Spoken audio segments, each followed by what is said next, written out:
The Day Madear Voted. Written by Wade Hudson. Illustrated by Dawn Tate. Today was the day our mother had been looking forward to. She was wearing one of her best dresses, even though it was Tuesday. "You sure look nice," I told her as she fixed our breakfast. "Madear's going to vote. Madear's going to vote," my little brother Charlie chanted. "Finally," Madear said. Madear had explained to us that before today, many obstacles had been put up to prevent Black folks from voting. There were poll taxes and reading tests. There was even a test where people had to correctly guess the number of jelly beans in a jar. Black folks had to organize protests and take local court action to secure their rights as citizens. No more sitting in the back of the bus. No more segregated hotels, restaurants, and water fountains. No more stopping us from voting. So now, on this morning in 1969, our mother was going to vote for the very first time. "Come on, y'all," Madear said. "I am so ready to vote." Charlie and I followed our mother out the front door. We were just as excited as she was. We rode the bus to City Hall. When we stepped off, Madear stopped for a moment, and we all stared at the old brick building. The flags of the United States of America and the state of Louisiana waved in the breeze. We had seen them many times before, but now that we'd have a say in our elections, they held a greater importance. "Hurry up," Madear said as she led us up the steps. Charlie and I broke into a trot, trying to keep up.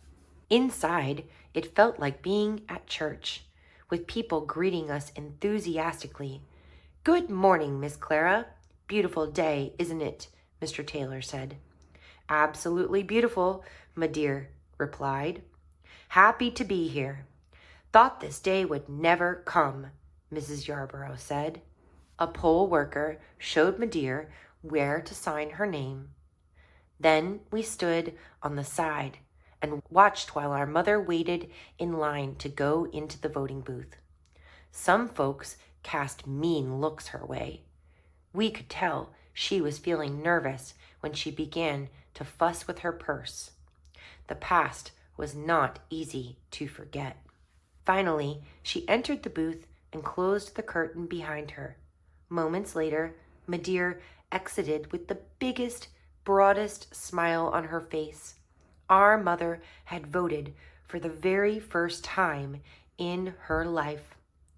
Friends serenaded her with a chorus of amens. When we left the building, there was a bounce in Madear's every step.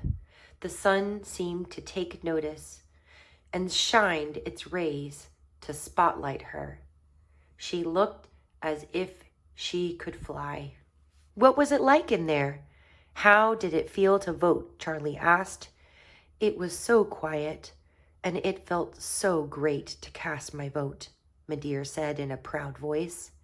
"It was good to see Minnie and Clyde, and even old Miss Josephine in line, too."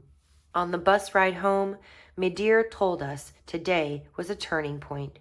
"You know, one day Black people will be elected to political office too, even here in Taylorville." "Really?" Charlie asked. "You think so?"